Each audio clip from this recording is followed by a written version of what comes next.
Boa noite a todos. Sejam todos bem-vindos a esse evento de processo civil, realizado pela Comissão de Processo Civil da Associação da OAB de Londrina. É um prazer muito grande recebê-los aqui mais uma vez para um evento dessa natureza, e especialmente em dezembro.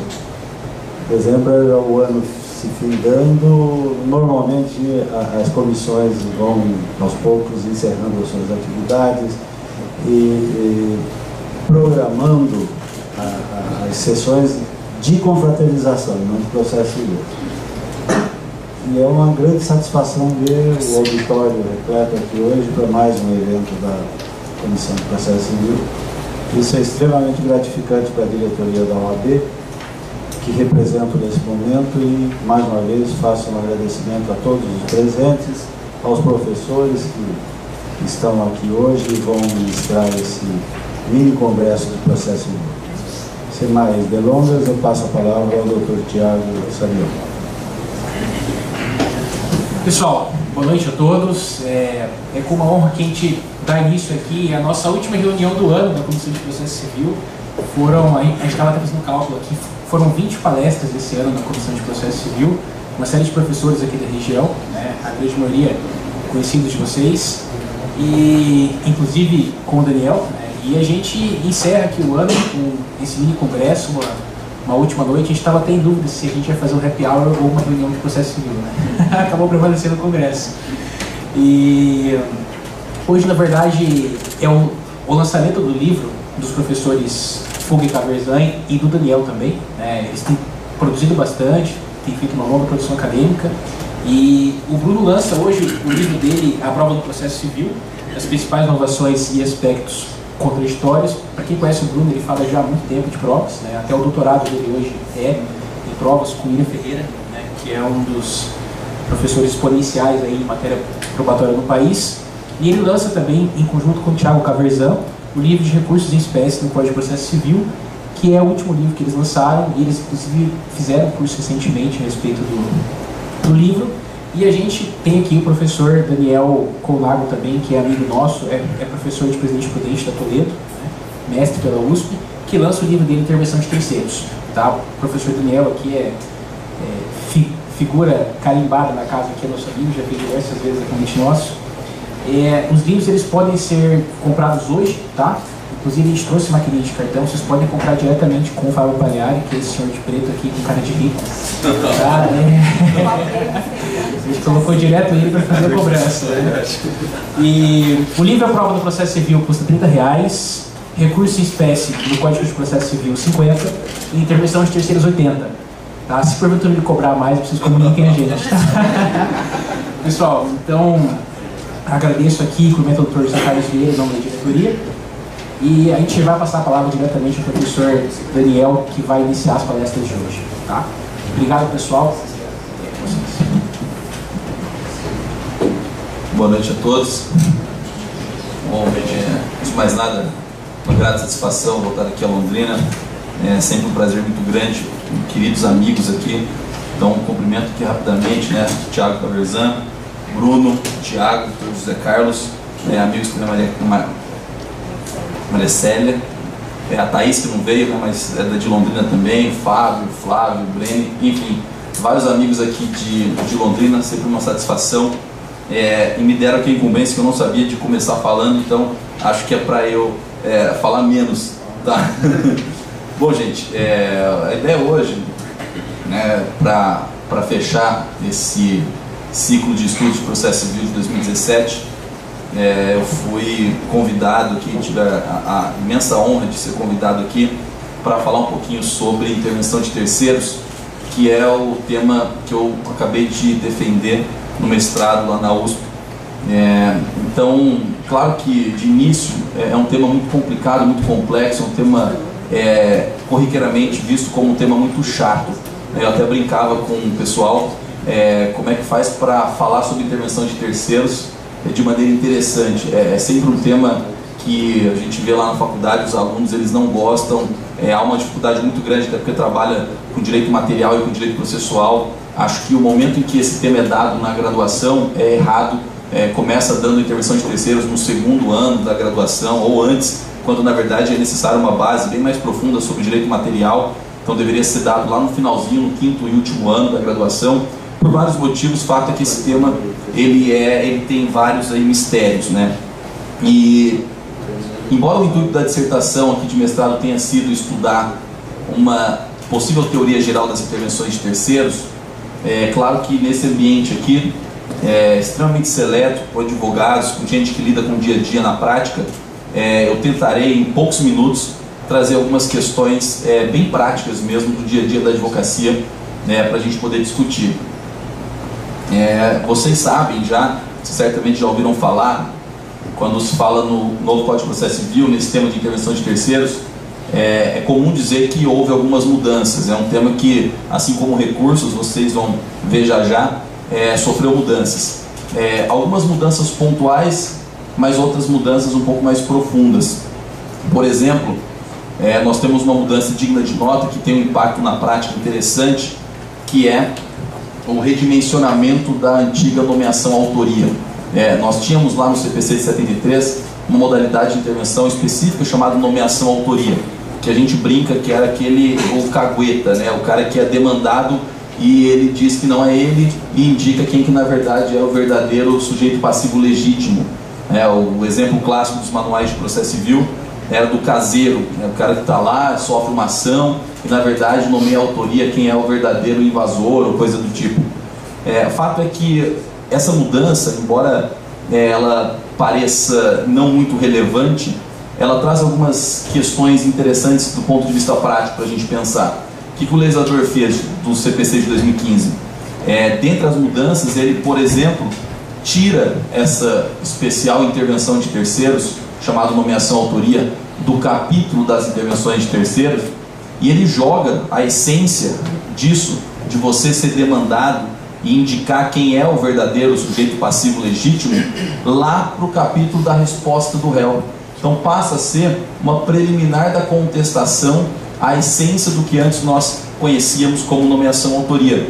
E aí a reflexão que nos cabe é o seguinte: o que muda com isso? Quando o legislador tira isso do capítulo chamado intervenção de terceiros e trata disso no capítulo da resposta do réu, há alguma consequência disso na prática?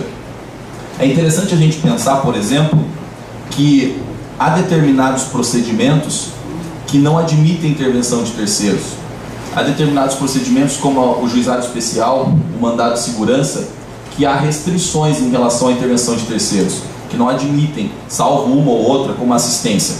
E uma reflexão que eu jogo, que eu acho pragmaticamente muito importante para a gente pensar, é a seguinte: sempre houve um problema muito grande na prática, quem trabalha com mandado de segurança sabe, sempre houve um problema muito grande na prática envolvendo a autoridade coatora do mandado de segurança. Quem é, afinal, o sujeito passivo do mandado de segurança? Quem é a autoridade coatora? Para estar lá, competente. E sempre houve um problema porque nessa complexa estrutura da administração pública, muitas vezes o impetrante, né, o sujeito que está entrando com mandado de segurança, ele não sabe identificar exatamente quem é a autoridade coatora que tem que estar lá. Quem deve ser indicado como autoridade coatora, quem tem competência para desfazer o ato ilegal. Pense, por exemplo, nos quadros da Receita Federal, da administração tributária em geral, há vários tipos de delegados, de autoridades, e muitas vezes a gente não consegue identificar exatamente contra quem a gente deve impetrar um mandado de segurança. E sempre houve um problema na prática, que vem a autoridade coatora, que segundo alguns sequer é parte passiva do mandado de segurança, que parte seria a pessoa jurídica mesmo, o Estado, a União, mas muitas vezes vem a autoridade coatora e levanta nas suas informações a sua ilegitimidade, dizendo que ela não tem que estar lá, que é outra autoridade coatora. Isso gera um transtorno muito grande para o mandado de segurança, que fica parado muitas vezes até saber qual autoridade coatora que tem que estar presente no processo. E algo interessante para a reflexão é a gente pensar na medida em que a nomeação autoria, ela não é mais intervenção de terceiros, ela passa a ser uma modalidade de resposta do réu. Então eu reflito sobre a possibilidade da gente aplicar esse novo mecanismo aos processos de mandado de segurança. Vejam, Antes não se discutia o cabimento de nomeação autoria no mandado de segurança, até porque o mandado de segurança tem dispositivo, a lei do mandado de segurança tem dispositivo que veda algumas intervenções de terceiro, ou não sendo tão claro o dispositivo, é verdade, mas boa parte da doutrina sempre sustentou que não cabia intervenções de terceiros no processo de mandado de segurança, pela sua rapidez, pela sua celeridade, pela sua especialidade. Então, uma vez que a autoridade coatora é demandada, não se podia invocar o dispositivo que tratava da nomeação autoria, dizendo que a autoridade coatora tinha um dever de, sustentando sua ilegitimidade, dizendo que não é ela que tem que estar lá no processo, indicar quem é a verdadeira autoridade coatora que tem que estar presente. E na medida em que a gente tira a nomeação autoria do capítulo das intervenções de terceiros e passa a ser tratada dentro do capítulo da resposta do réu, parece muito mais fácil a gente sustentar pragmaticamente também a possibilidade de que a autoridade coatora, uma vez demandada, ela tem o dever, como diz o artigo 340 do CPC, que é o que trata desse instituto, ela tem o dever de, alegando sua ilegitimidade, indicar quem que deve estar no polo passivo do mandado de segurança. Em detalhe, a autoridade coatora, ela sim tem conhecimento de quem deve estar lá. Dentro do quadro da administração pública, quem tem competência para desfazer aquele ato que está sendo impugnado. Então, é uma primeira reflexão de índole bem prática. Quando a gente estiver advogando o mandado de segurança, claro, para o impetrante entrando com o mandado de segurança e eventualmente ver que a autoridade coatora levantou nas suas informações uma tese de ilegitimidade passiva, o que, abrindo um parênteses, me parece estar errado, ela não tem que fazer isso, ela não pode fazer esse tipo de defesa, mas enfim, acontece muito na prática. Ela levantando essa tese de ilegitimidade passiva, como é comum, dá para a gente, como impetrante, como advogado do autor aí, levantar essa possibilidade de 340 aplicável ao mandado de segurança. Portanto, o juiz determinar que a autoridade coatora, assim que ela vai se manifestar, ela indique quem tem que constar no polo passivo do mandado de segurança. Então, uma primeira reflexão.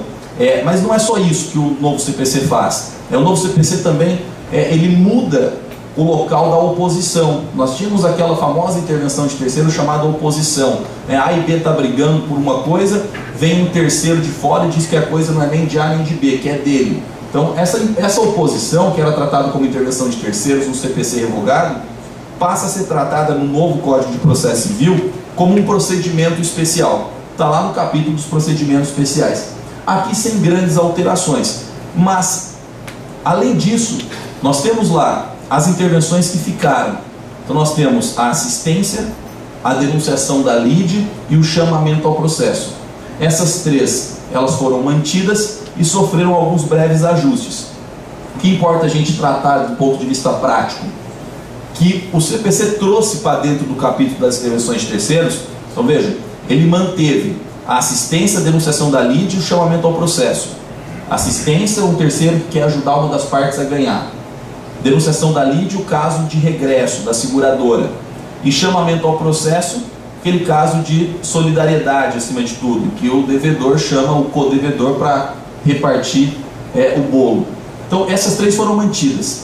E a oposição e a nomeação à autoria, elas foram realocadas.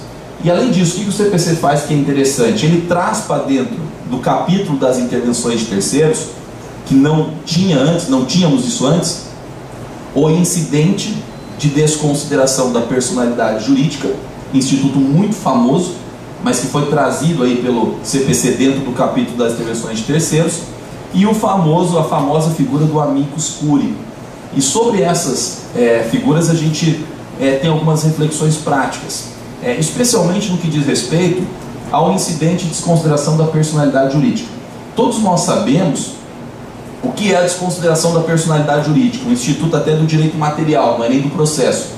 O que o CPC faz, na verdade, é procedimentalizar a desconsideração.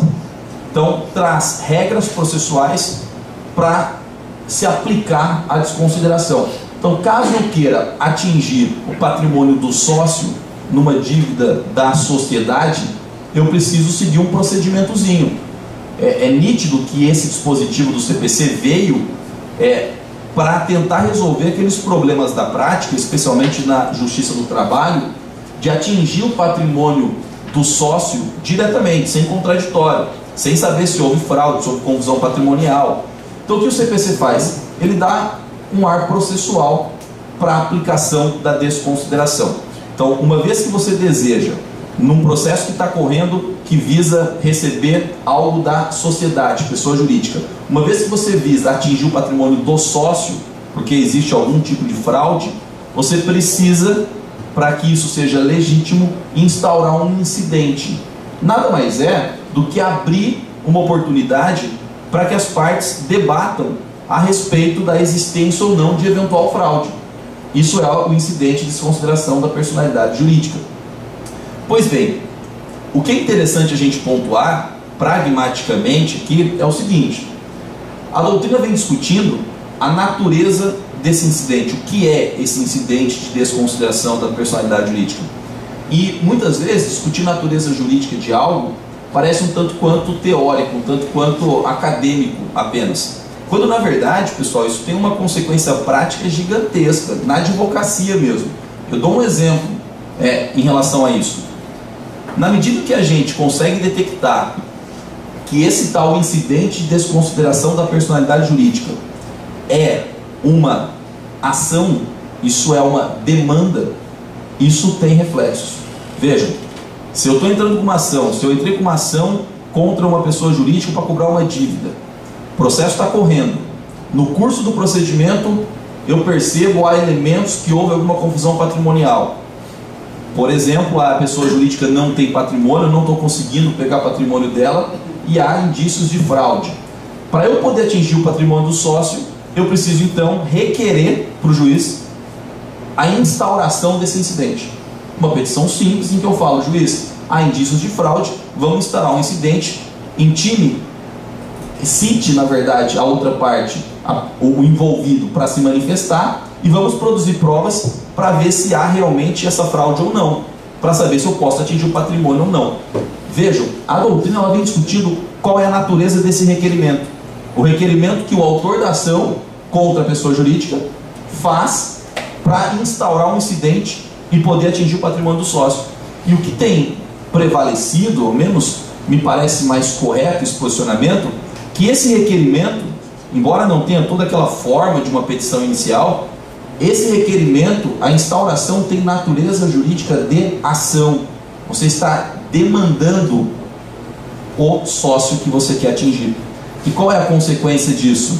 E hoje já há, inclusive, precedente de tribunal levantando isso, dizendo que isso é uma ação. O fato é, na medida que a gente enxerga esse incidente de desconsideração como uma demanda, como uma ação, vejam que a posição processual do terceiro, e por que isso é uma intervenção de terceiro? Porque a demanda está entre A, autor que está tentando receber, credor, e B, empresa, ré. Aí é uma intervenção de terceiro porque nós estamos trazendo para dentro do processo o sócio, que é personalidade jurídica distinta, é uma terceira pessoa.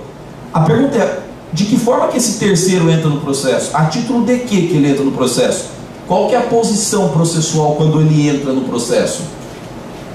Na medida que a gente percebe que o incidente é uma demanda, o autor está promovendo uma ação contra esse cara que está de fora, contra esse sócio.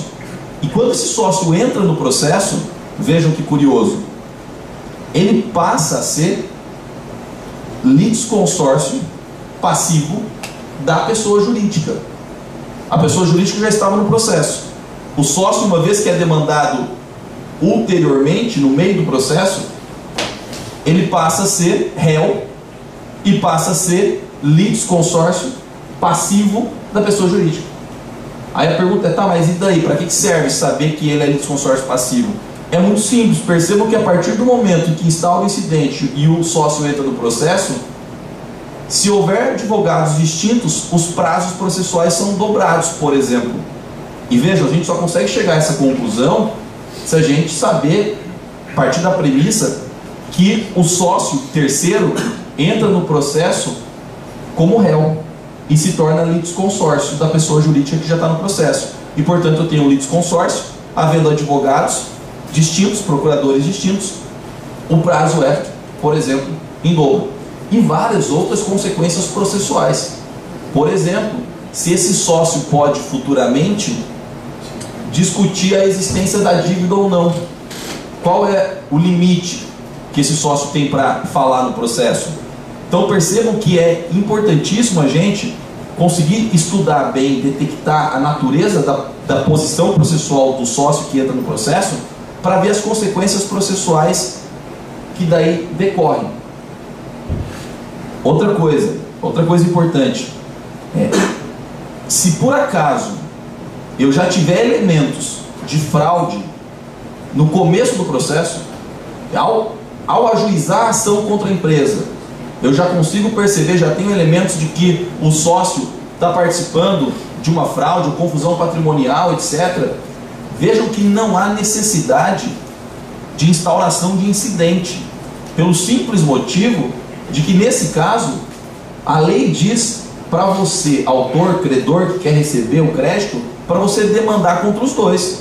Você entra com uma ação contra a pessoa jurídica e contra o sócio, dizendo que houve confusão patrimonial. Percebam que o devedor é a pessoa jurídica.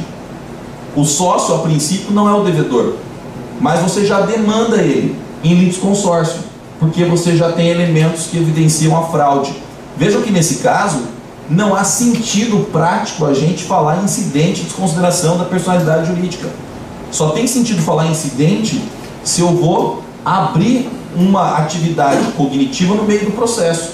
Se eu estou tentando executar a empresa e aí eu tenho que abrir uma atividade cognitiva para discutir fatos, provas e demais elementos no meio do processo. Se eu já demando os dois, não há que se falar em incidente de desconsideração da personalidade jurídica. Mas vejam que ainda assim haverá um litisconsórcio, dois réus no processo, ainda que segundo alguns, um litisconsórcio eventual aí.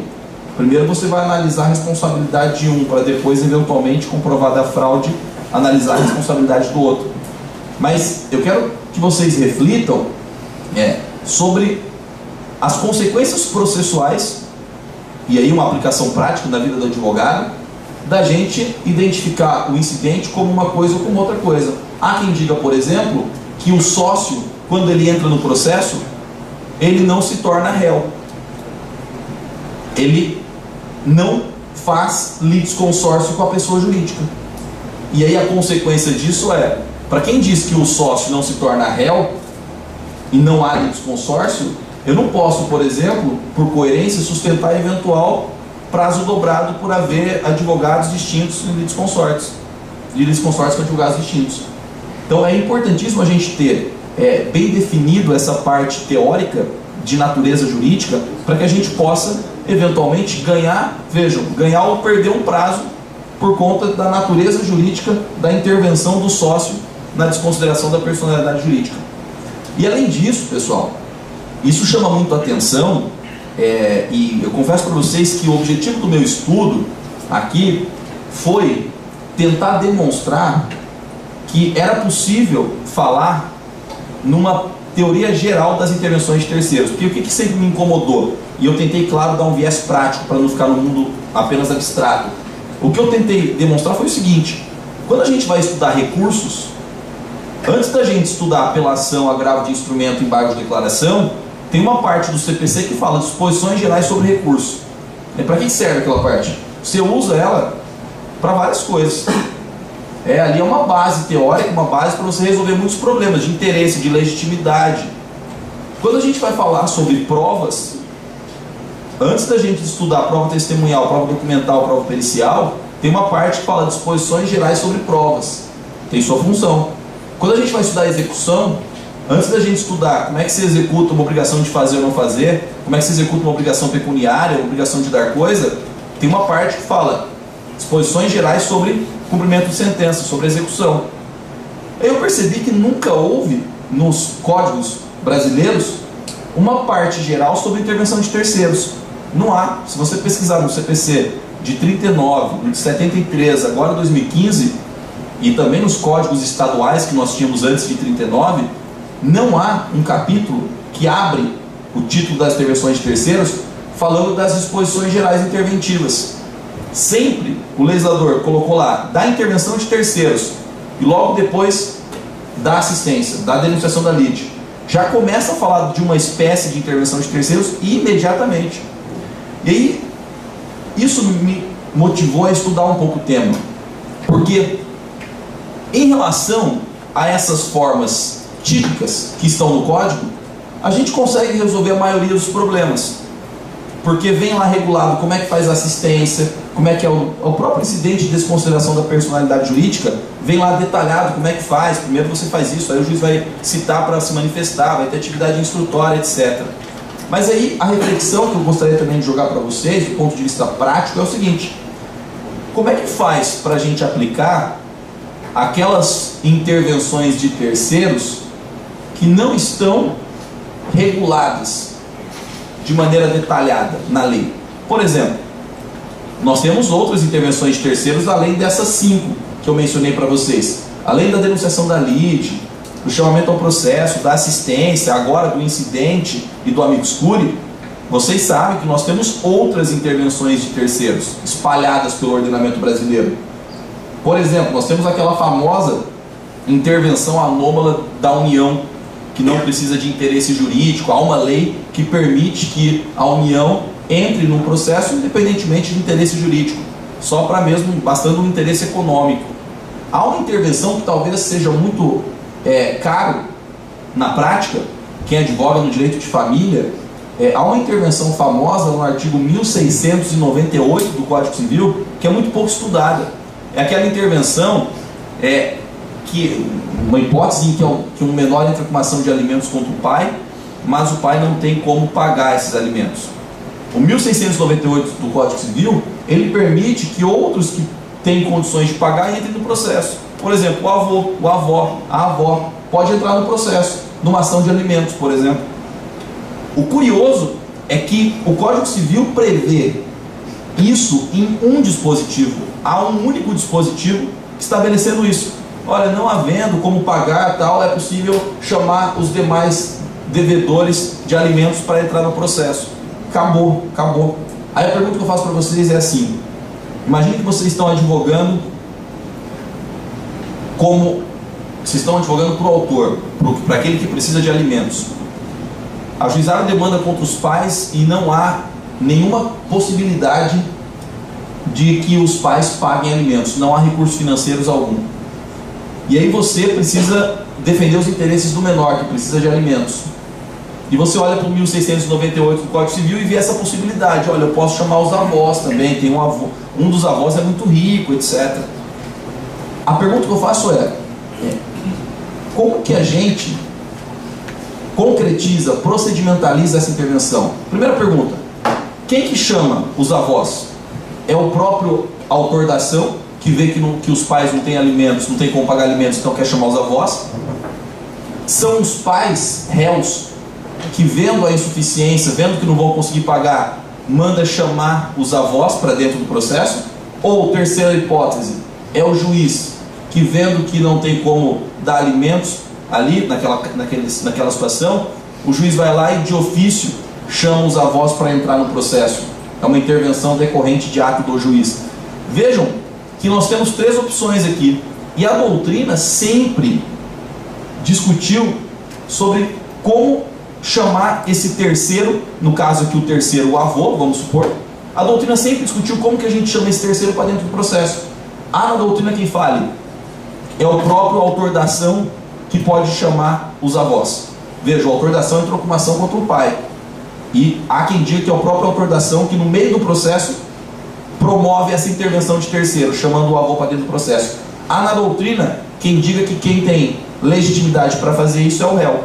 O pai, que vendo que não tem condição de pagar, ele vai lá e puxa o avô para dentro do processo. E há quem diga que o juiz pode fazer isso de ofício, que é uma intervenção ius iudicis, decorrente de ato do juiz.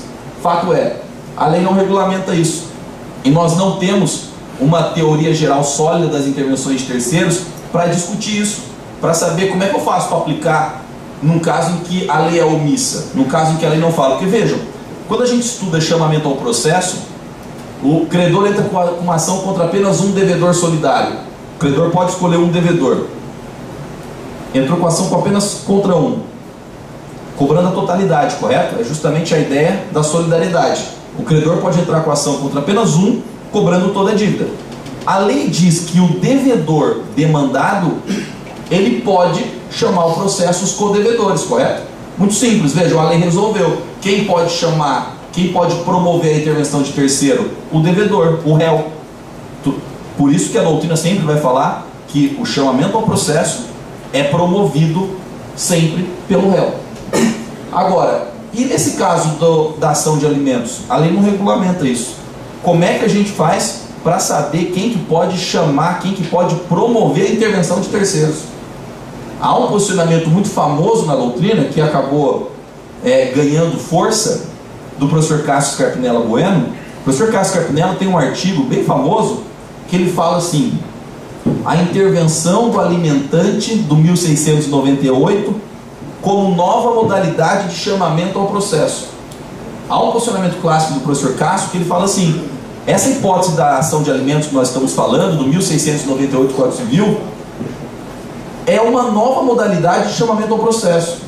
E, portanto, o professor Cássio defende a partir disso que quem pode promover a intervenção do avô numa ação de alimentos é o réu. Ele aplica toda a base teórica que nós temos para o chamamento ao processo para essa intervenção. Por quê? Porque falta fonte, falta base para a gente tentar extrair algo.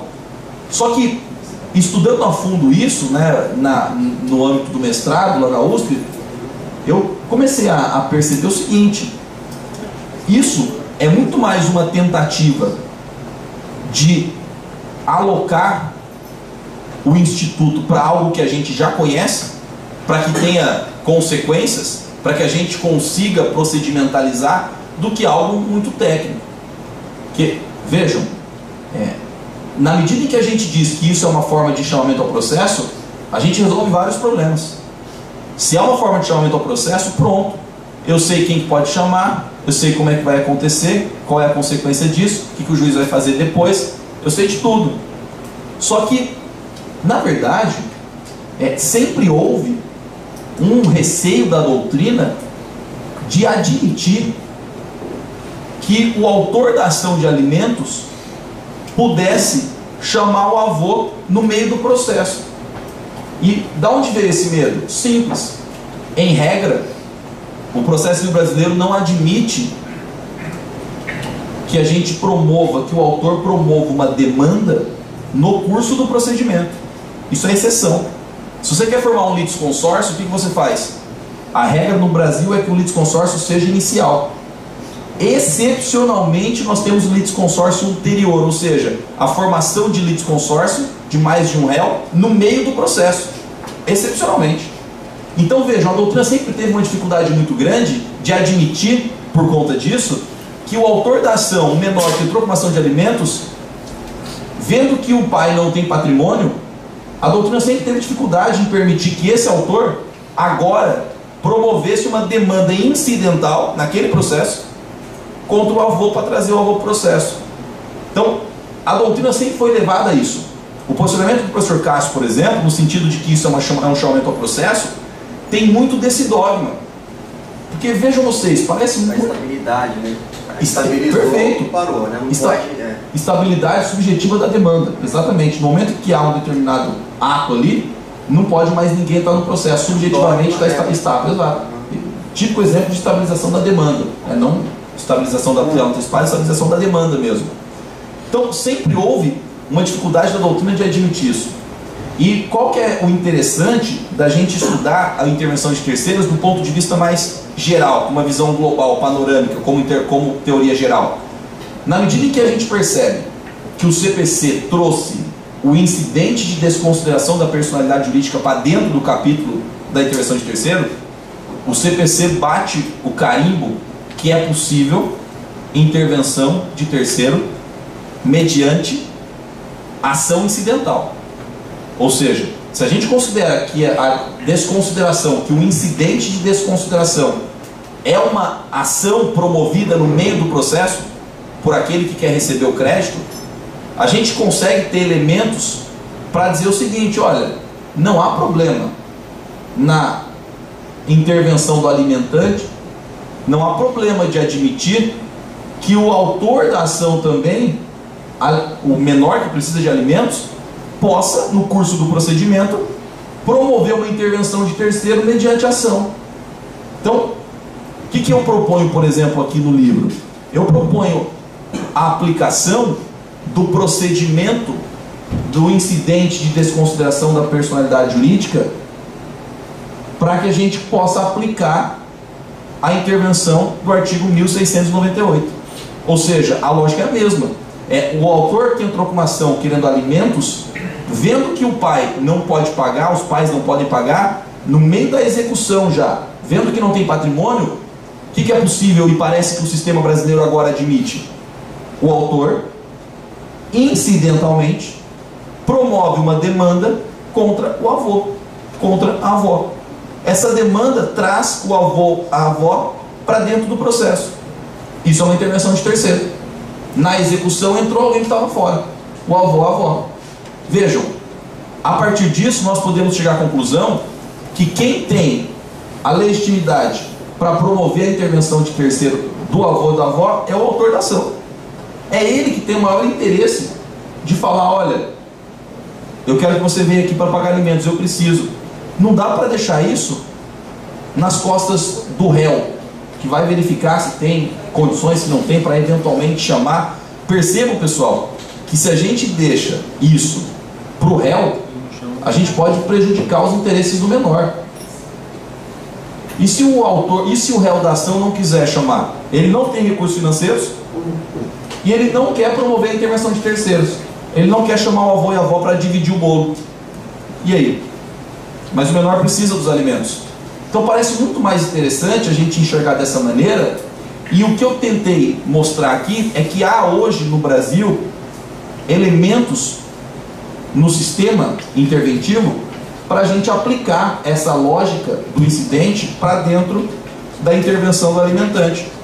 Então, se vocês entrarem com uma ação protegendo os interesses de um menor que precisa de alimentos, vocês podem eventualmente, no curso do procedimento, fazer uma petição e convocar o avô, a avó para dentro do processo. Isso vai ter natureza de demanda.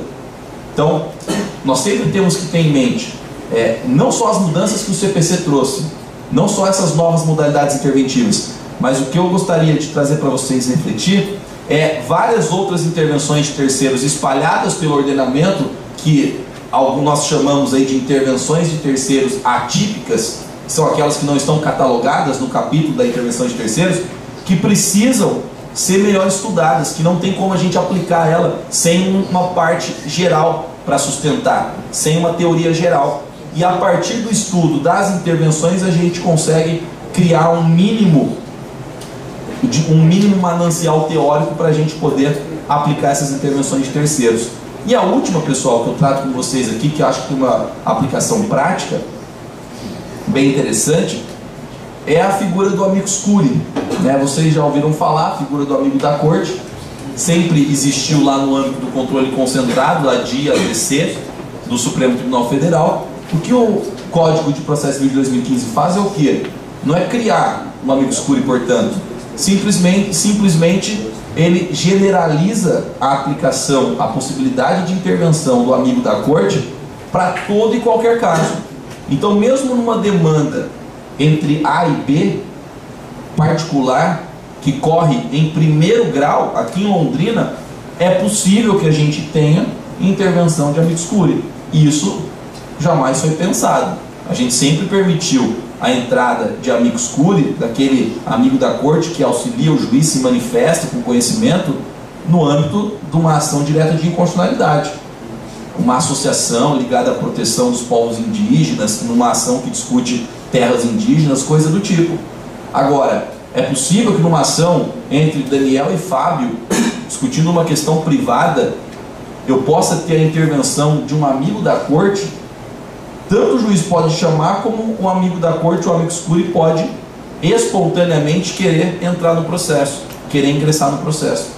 É claro que isso tem uma repercussão, é claro que isso gera um problema na prática, que é uma certa mercantilização dessa atividade. É possível que a gente tenha amigos cures profissionais por aí, que trabalham exatamente para fazer isso, para ir entrando em processos alheios. E é claro que é preciso pensar ou repensar o que é interesse jurídico para fins de intervenção, que é um tema interessantíssimo, pouco estudado, e que, se for bem estudado, a gente consegue resolver problemas práticos que a gente não imagina, saber os limites da intervenção, o que é interesse jurídico para fins de intervenção. E para finalizar, algo que eu não poderia deixar de falar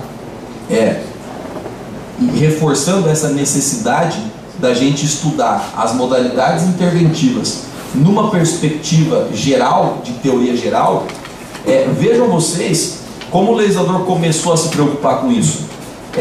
Olha o problema da gente colocar o incidente de desconsideração da personalidade jurídica dentro do capítulo das intervenções de terceiros.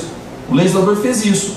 Bem ou mal, certo ou errado, ele tratou do incidente dentro do capítulo chamado intervenção de terceiro. Tá, e qual o problema disso? A pergunta juizado especial civil. Há um dispositivo da Lei 9.099 que diz: não cabe intervenção de terceiro no JEC. O incidente é uma intervenção de terceiro. Logo, não caberia o incidente no âmbito do juizado especial. É por isso, e já pensando um pouco nisso, eu acho que esse dispositivo é muito importante.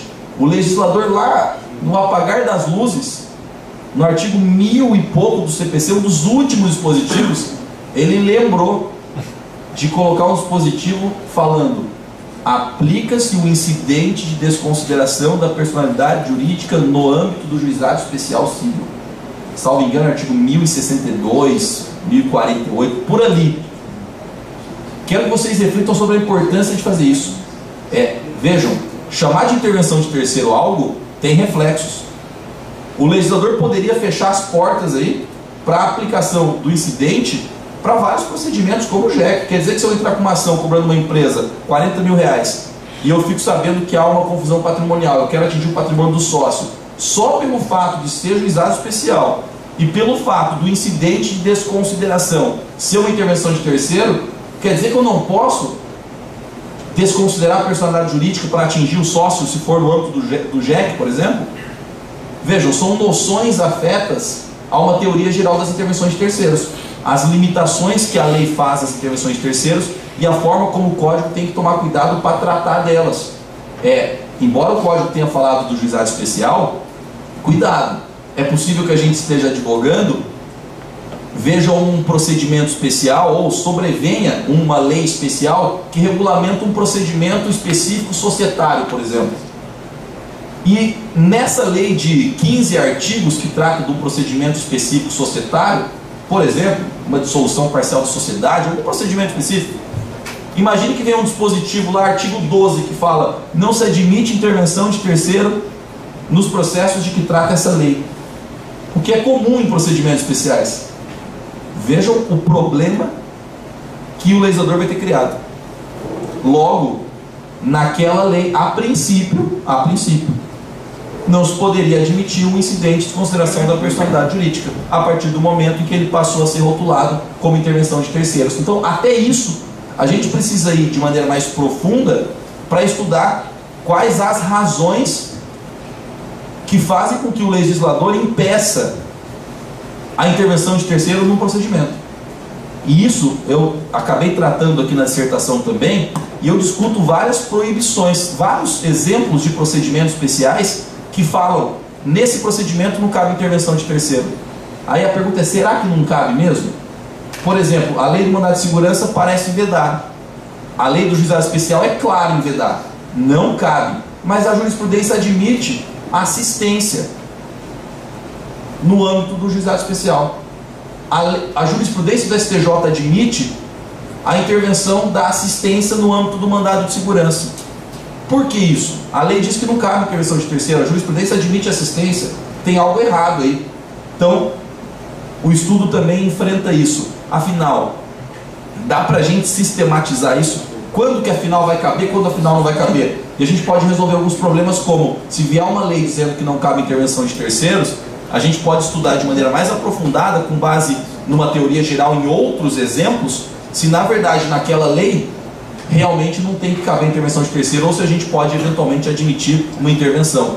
E aí a gente tem que pensar em intervenção que amplia o objeto do processo litigioso, intervenção que não amplia o objeto do processo e várias outras coisas. Então, a minha fala hoje era para ser bem breve mesmo, é só para jogar para vocês algumas reflexões de um tema aparentemente tão complexo, tão difícil, tão mal visto, mas que tem repercussões práticas e que pode fazer o advogado ganhar ou perder uma ação, ganhar ou perder um prazo. Então, fica aqui o meu agradecimento mais uma vez, primeiro pela paciência de vocês. Acreditem, não é fácil ser ouvido em tema de intervenção de terceiros.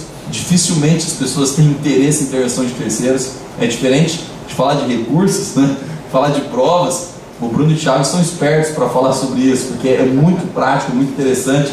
Falar de intervenção de terceiro é realmente uma tarefa árdua, mas espero que tenha de alguma maneira ajudado, tá? Agradeço mais uma vez ao convite que me foi formulado. Tenho um carinho muito grande por Londrina, muito em decorrência dos amigos que eu tenho aqui, do Bruno, do Thiago, dos Thiagos. Eu fico sempre muito feliz em voltar para cá, espero voltar mais vezes. Já falei que 2018, nos encontros que vocês vão ter aí, quero muito voltar para a gente bater mais um papo. Então, fica meus mais sinceros agradecimentos a vocês e a Londrina em geral. Então, agradeço e devolvo a palavra aqui ao presidente.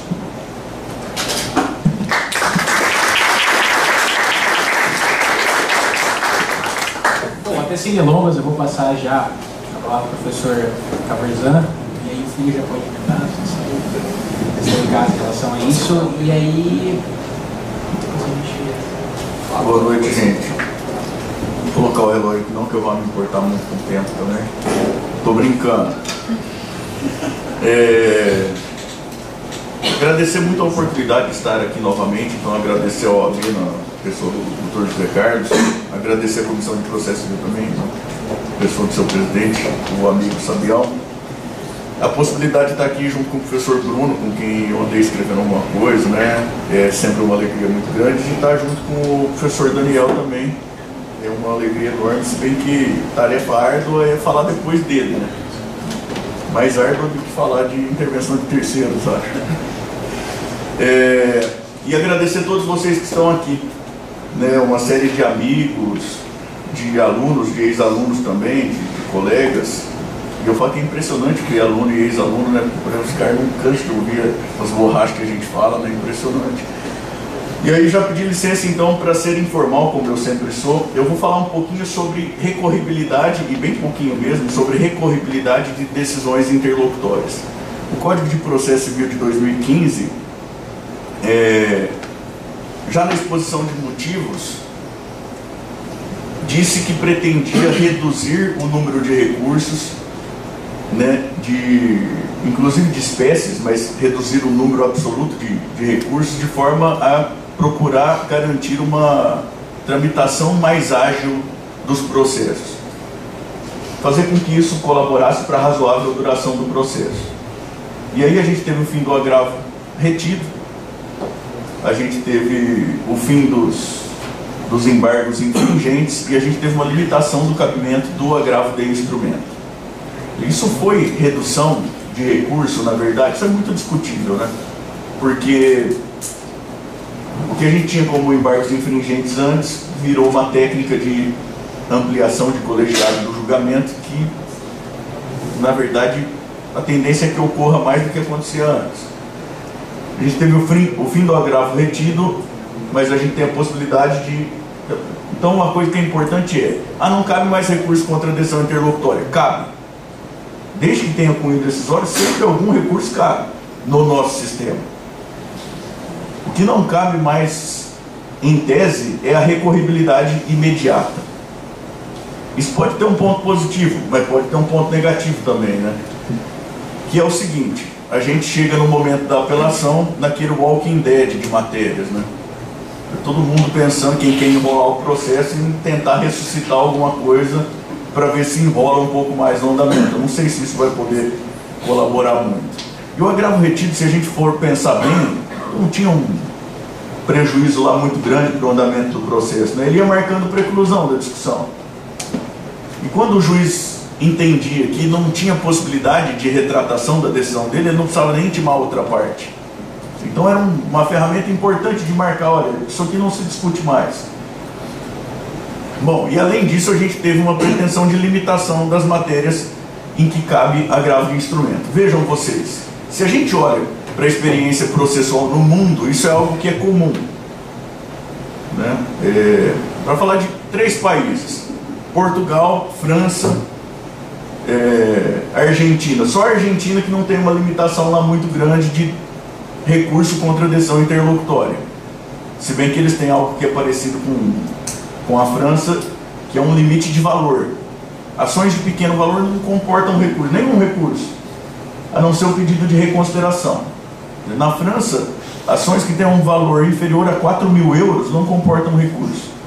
E o detalhe interessante, nesses países todos, o recurso contra a decisão interlocutória, quando cabe, chama apelação também.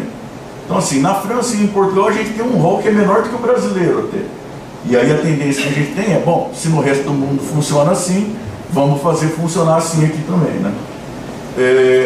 E aí a gente estabeleceu um rol que tinha assim, a pretensão de resolver o problema.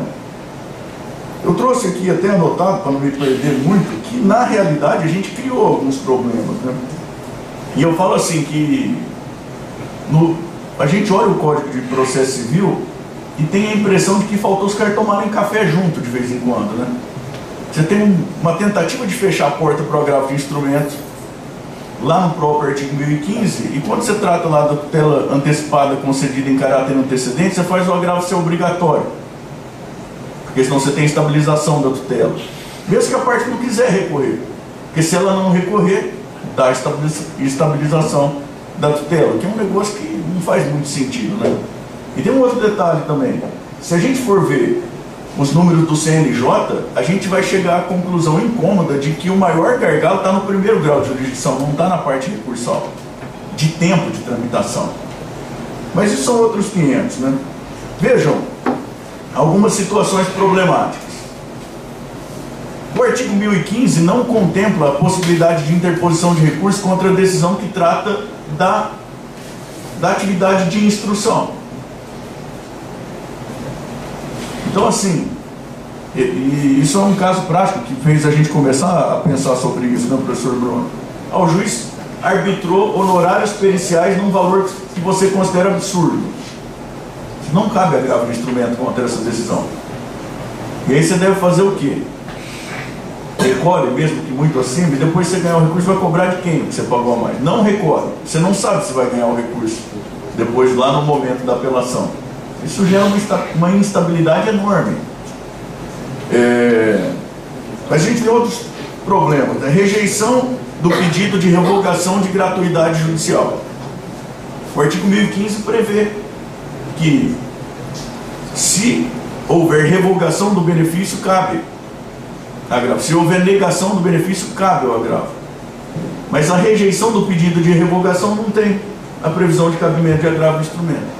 Qual que é o problema, professor? Bom, você imagina que o réu efetiva o pedido, o juiz concede. Aí o réu pede só ele a produção de uma determinada prova pericial de alto custo.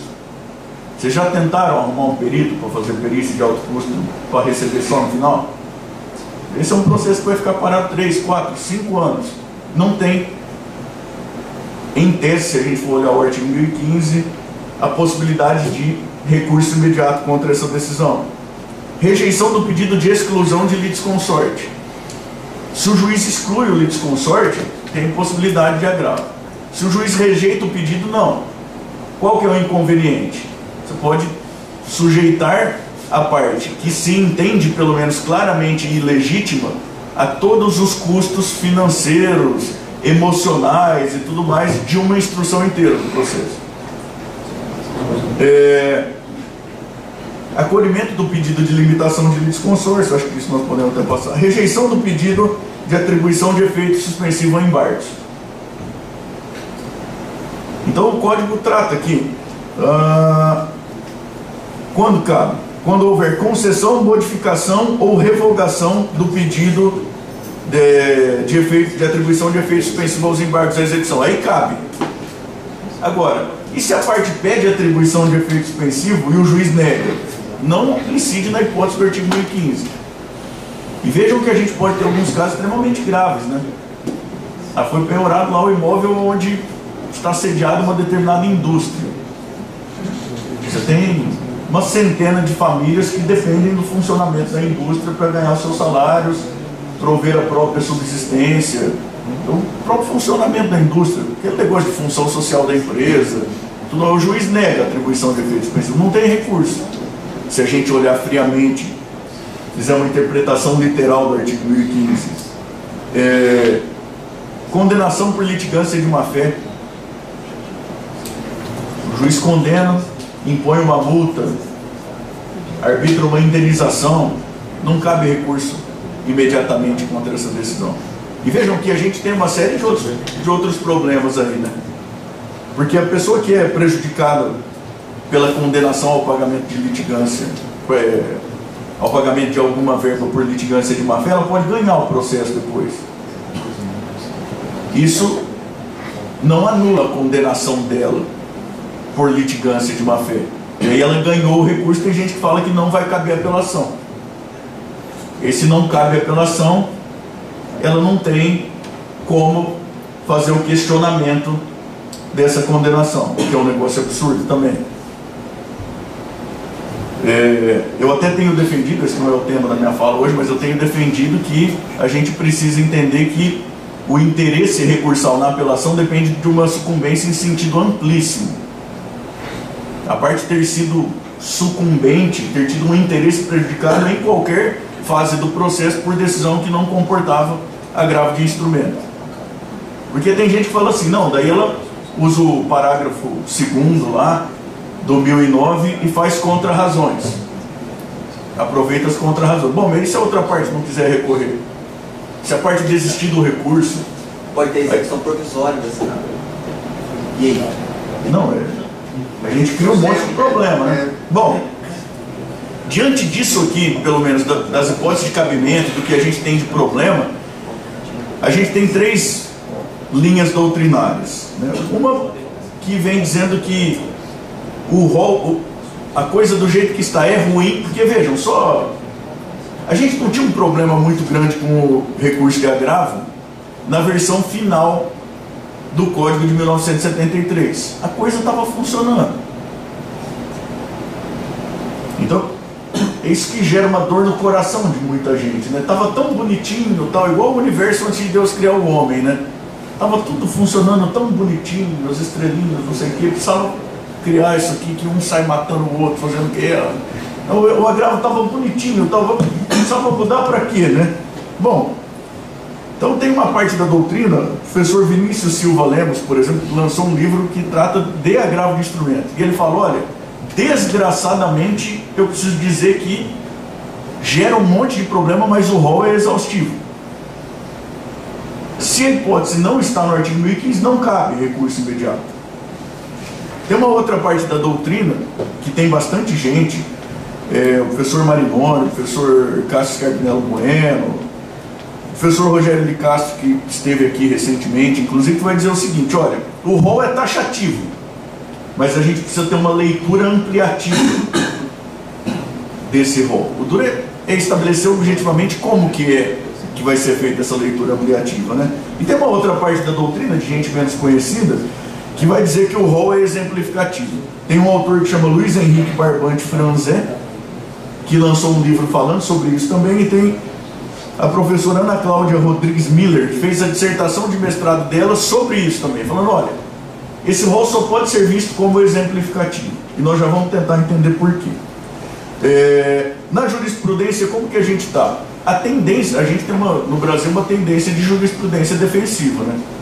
Então a tendência é, não cabe, não cabe. Aqui no Paraná a gente tem visto bastante isso, e em São Paulo também.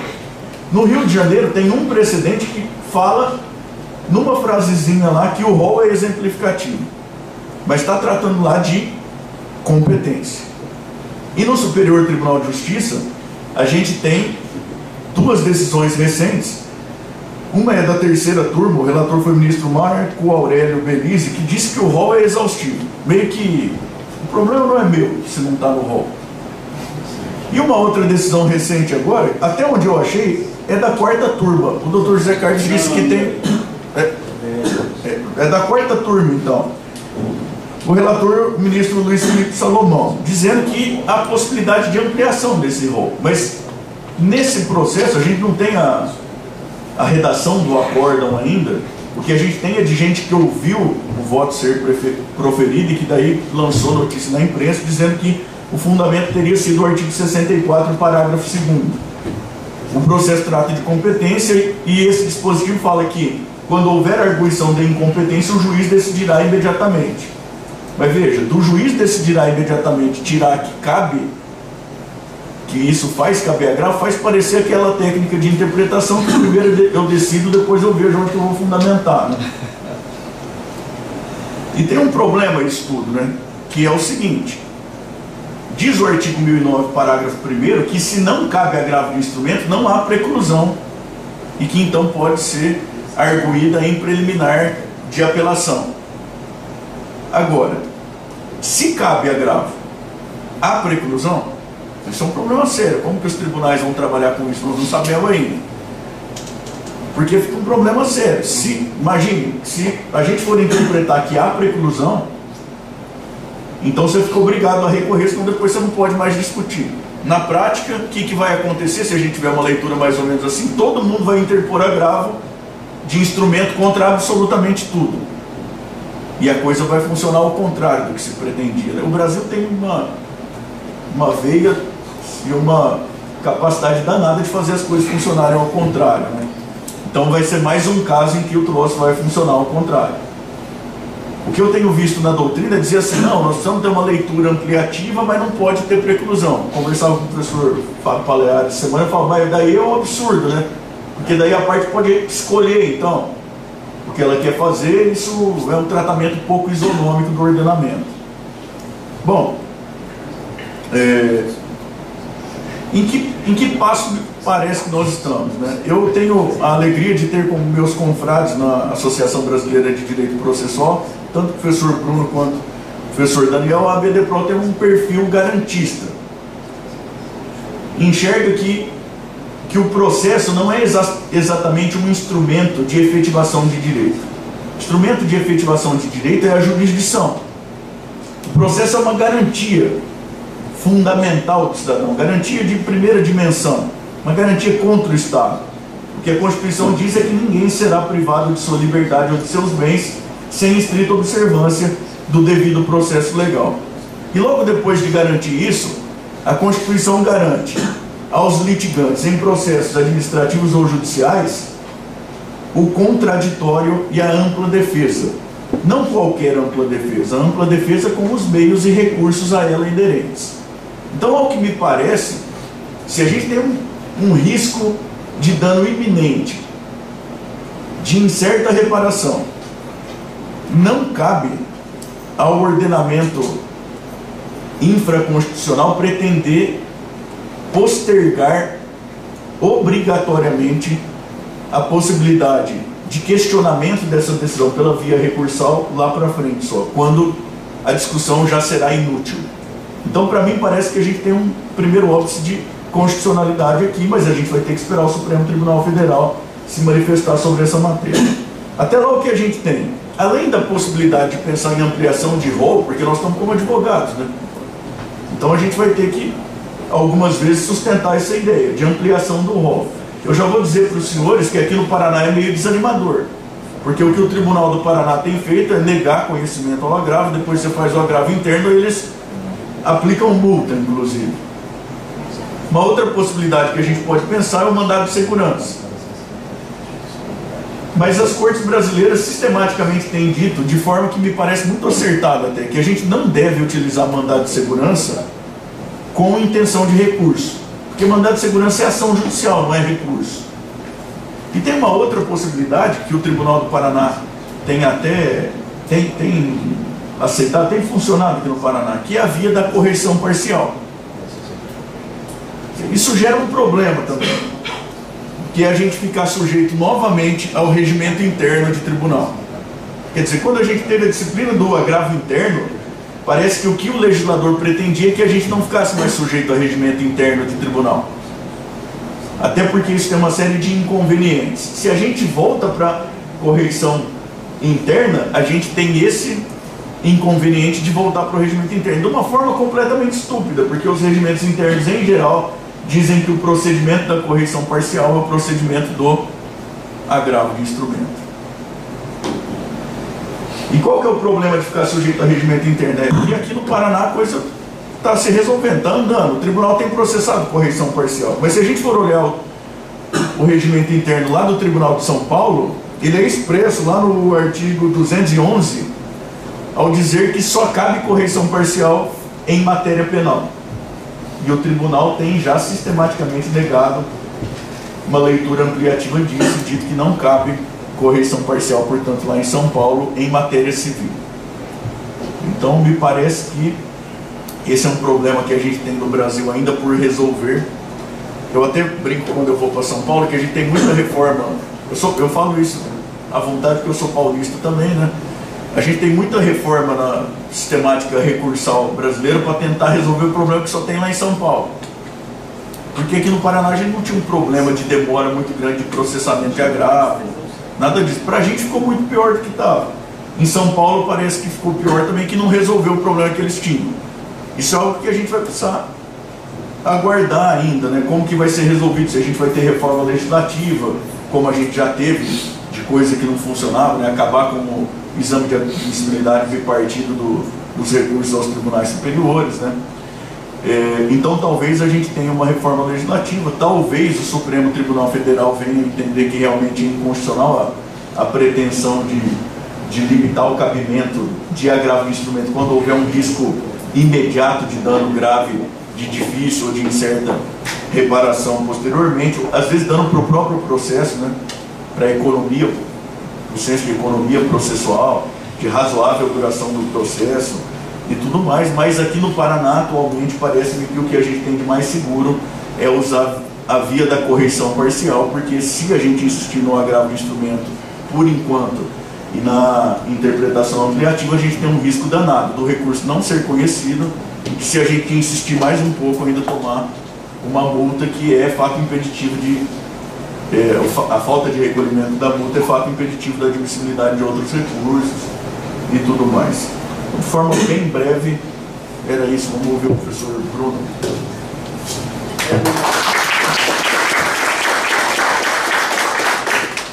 Pessoal, boa noite. Vou ser bem breve aqui. Antes eu só queria comentar, parabenizar o Daniel, acho que já veio aqui umas 3, 4 vezes só pela comissão, né? Você já teve aqui para evento do Marista, né? O Léo, tantos lugares aí, cara bem ativo aqui em Londrina também. E vendo o Daniel falar, eu sempre comento isso. Acho que o ano passado a gente teve um evento onde o Cássio estava, que a gente foi chamado pela OAB para representar, né? O Cássio e o professor Luiz. E eu comentei no evento que eu entendo o processo muito como um jogo de xadrez, eu falei isso para o Cássio. Aí ele falou, é verdade, onde as pessoas precisam entender as técnicas que lá existem e quem entende mais da técnica se dá melhor. E eu vejo que o processo é uma técnica, né? Para ser apto nós precisamos ter técnicas, precisamos entender a técnica. Por isso que eu sempre falo que o advogado bom entende do processo, né? Para entender o processo você precisa entender de diversas técnicas.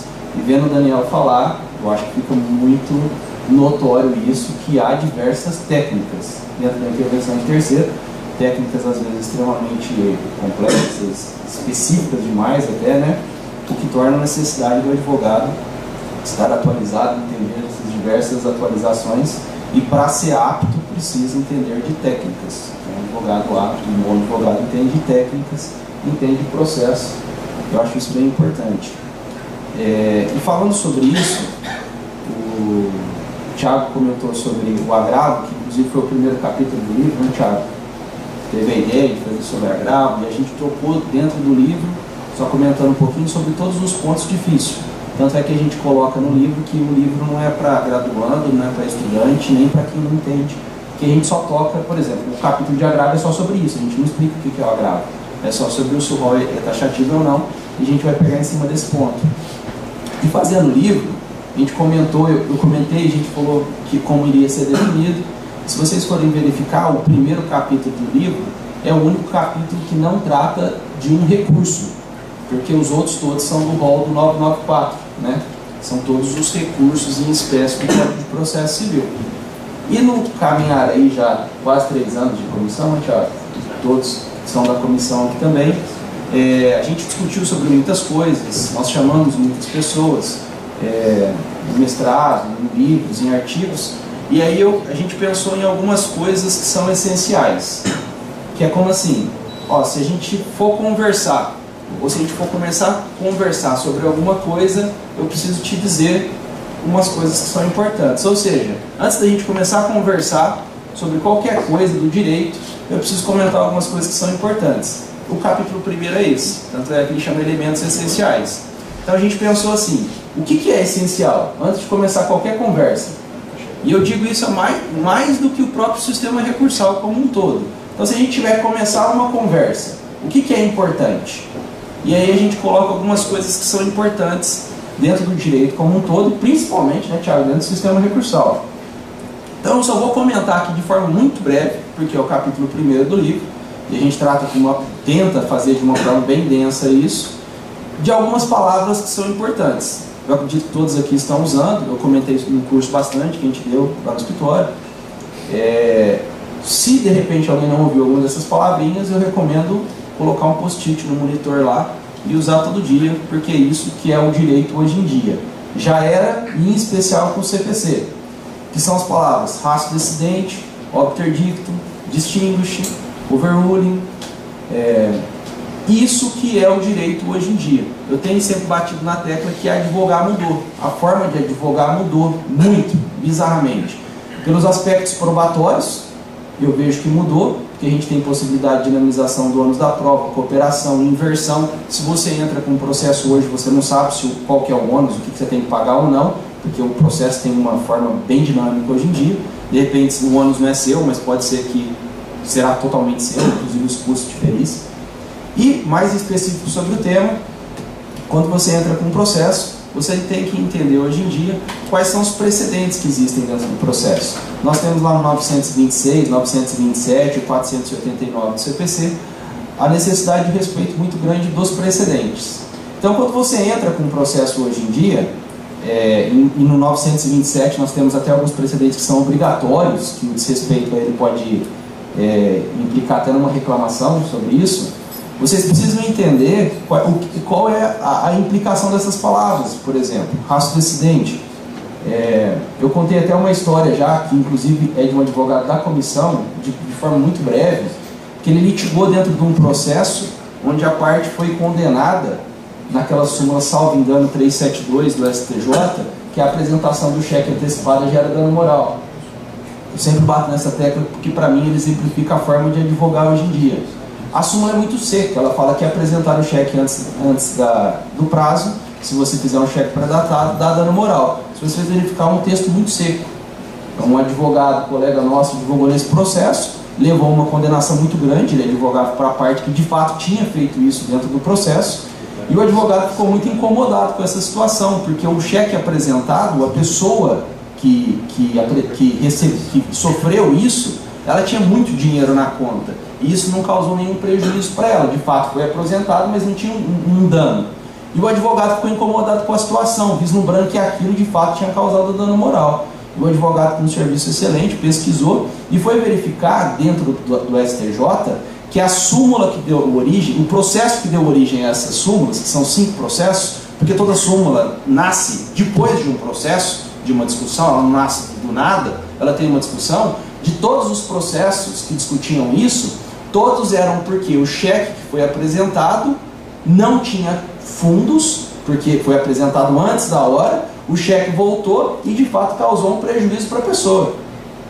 E aí me parece muito notório que de fato há um prejuízo ali. E verifiquem que a súmula não fala isso, a súmula é muito seca. Ou seja, O que a súmula diz? Não é o que está escrito, porque normalmente o que está escrito não quer dizer nada. O que está escrito é um signo que precisa ser interpretado. O que a súmula diz? Ela diz, na verdade, o conteúdo dos processos que deram origem a ela. Ou seja, a ratio decidendi da discussão central, e é essa palavra que a gente precisa incorporar dentro das petições, dentro dos discursos processuais, ela diz que se você apresentar um cheque antes da hora e voltar por ausência de fundo ou causar algum outro prejuízo, aí sim me parece notório que há prejuízo dentro do processo.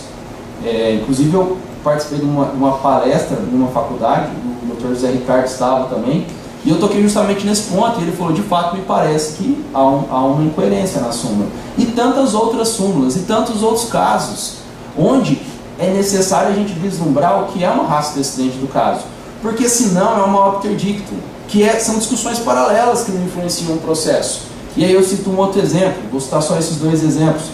Eu advogo num processo de uma ação, que inclusive foi indicado por um advogado aqui da OAB, de uma indenização muito grande. Teve um acidente numa cidade próxima aqui, e um veículo bateu na contramão, matou a filha caçula, o pai ficou extremamente inválido, com 100% laudo, e a mãe não teve grandes danos. Então é um processo com uma carga emocional, tanto é que eles ajuizaram muito próximo do prazo de prescrição, quando já conseguiram condições emocionais para isso. E chega uma circunstância, todo mundo já deve ter visto isso, que o advogado começa a tentar se defender em cima de valores, porque ele sabe que a natureza da ação, a culpabilidade, fica um pouco estampada. E o advogado começou a discutir isso e começou a citar diversos precedentes do STJ, onde que uma indenização daria 15, 20 mil reais. Eu já estou pouco acostumado, olhei e falei, não pode ser só isso. O STJ tem um entendimento mais ou menos lá de 100 mil reais. E ele só citou as partes que interessavam, né?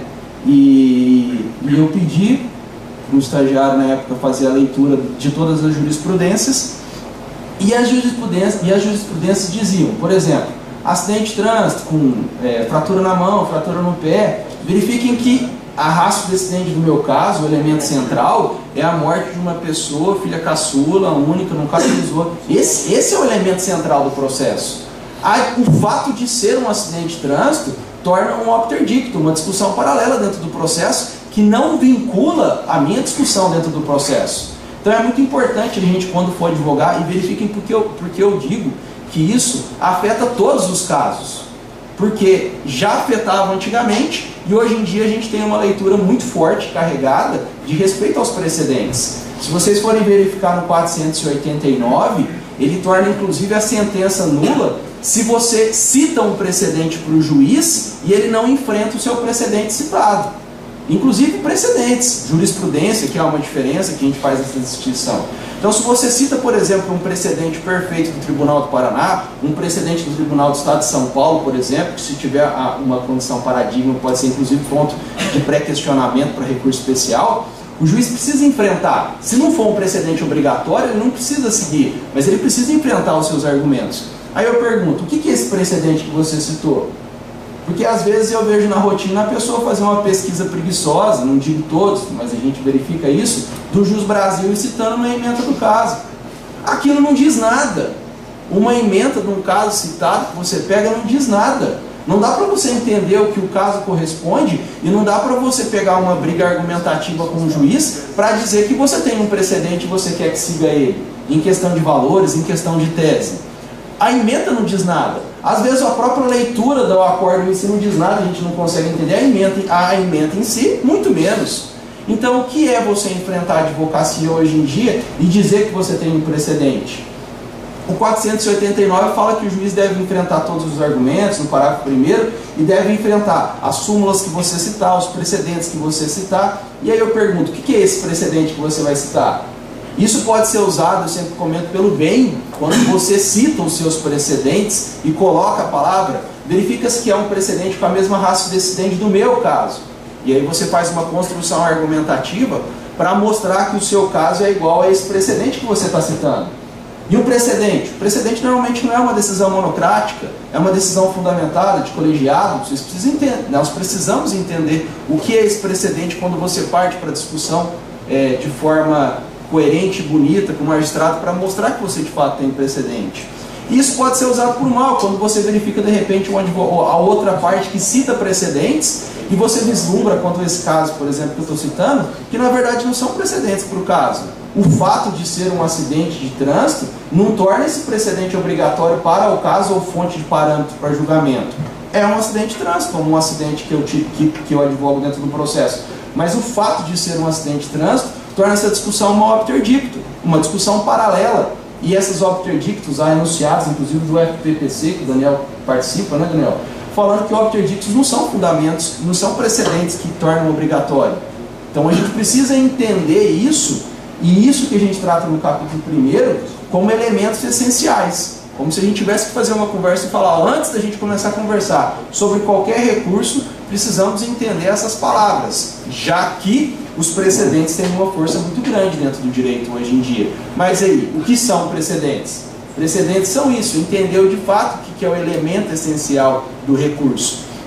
O que torna ele um precedente parecido com o seu caso, que é a ratio decidendi, ou se não uma discussão somente paralela, ou senão a gente precisa fazer a terceira palavra que eu comentei com vocês, um distinguish, porque o 489 fala que tanto a parte ou contra o juiz é obrigado a fazer um distinguish se o precedente citado por você não guarda a mesma racionalidade do caso. Então imagina, por exemplo, que você cita um precedente, e se o juiz não aceitar esse precedente ou não fundamentar de acordo com esse precedente que você está citando, o respeito ao precedente é tão grande que obriga o juiz a fazer um distinguish, ou seja, falar, ó, esse precedente do seu caso não é esse mesmo. Tanto é que eu iniciei a fala com o caso da súmula do cheque, e esse foi justamente o andamento do processo. A sentença foi de condenação, salvo engano, 10, 15 mil reais. O advogado fez um embargo de declaração, no caso não daqui de Londrina, mas o advogado de Londrina, e ele fez o embargo e foi conversar com o julgador, e falou, ó, o fato aconteceu dessa maneira. Se você quiser dar dano moral, você pode dar um dano moral. Só que a sua sentença não pode ser fundamentada na súmula. Ele falou, você pode entender, porque de fato foi apresentado antes da hora. Só que a sua sentença foi inteiramente fundamentada no sentido de que o STJ já tinha fundamentado nesse sentido. E o advogado falou, você só não pode fundamentar na súmula, porque a súmula não diz isso, então a sentença é incoerente. Porque a súmula diz que se tiver um prejuízo. Resultado da história, o juiz deu a intimação para possível efeito multiplicativo, e em vez da sentença procedência de 15 mil, deu efeito multiplicativo e julgou improcedente. Esse caso foi desse ano. Então me parece um exemplo perfeito de uma técnica usada perfeita de respeito ao precedente, de embate, de distinguish, de obter dicto num processo que deu extremamente perfeito. E me parece que advogar hoje em dia é muito nesse sentido. Entender o que é precedente, verificar o que é precedente, que não é só ementa, que não é só aquele textinho que achou na internet, é pegar quais são os elementos centrais do processo, entender o que é uma decisão monocrática, o que é uma colegiada, verificar se esse precedente é atual, se não é um precedente que inclusive já foi às vezes revogado, modificado, ou que alteraram a decisão, que foi reformado de repente. Então, o direito hoje em dia, especialmente para o CPC, carece muito desses elementos, entender o que é isso para confrontar. Em especial, já encerrando aqui, porque eu vejo que a advocacia hoje em dia mudou e mudará com muita força, mas muita força mesmo. Porque nós já temos alguns precedentes obrigatórios, né, Tiago, Daniel, que, por exemplo, se você propõe um processo, o 300 e pouco lá fala que o processo, inclusive, pode ser extinto na existência de precedentes obrigatórios, a extinção do processo. Isso porque a gente está falando de 2 anos de CPC.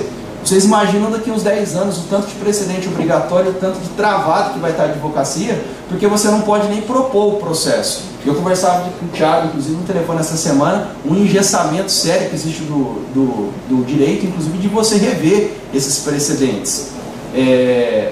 Mas o que isso altera a advocacia? Altera que se existir precedentes, ou se existir especialmente precedentes obrigatórios do 927, as discussões ficam extremamente engessadas e nós precisaremos conhecer quais são os precedentes. Aí eu pergunto, o que são esses precedentes?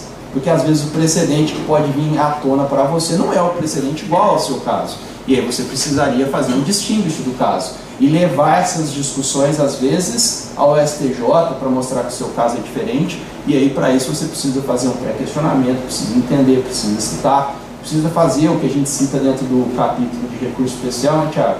Cotejo analítico, embate analítico, confronto analítico, que isso tem tudo a ver com o que é um precedente hoje em dia. Essa palavra eu acho de extrema valia, importância. Coloque um post-it lá no monitor, porque eu acho que ela que manda na advocacia hoje aí, que é advogado nesses casos. Eu acho que é só isso. O Thiago vai encerrar, né? Muito obrigado. Obrigado.